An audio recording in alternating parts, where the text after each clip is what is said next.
In this video, let me teach you how to fix WhatsApp link device not working.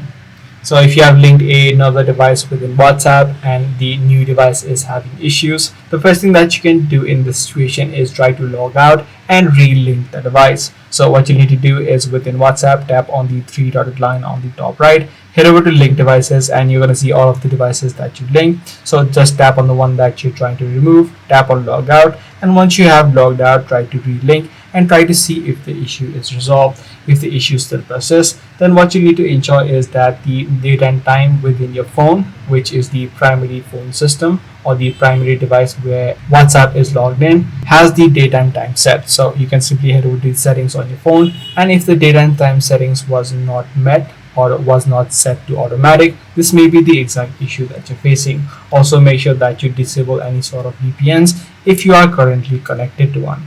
Now, if you're not trying all of these steps, you're still having issues with it, the last thing that you can try out is just reinstall the application of WhatsApp onto your device. This ensures that you have the latest version, and any sort of bugs which might be causing the issue should also be now fixed. So that's pretty much all there is to it. If this video was helpful to you, be sure to let me know. I'm going to see you in the next one.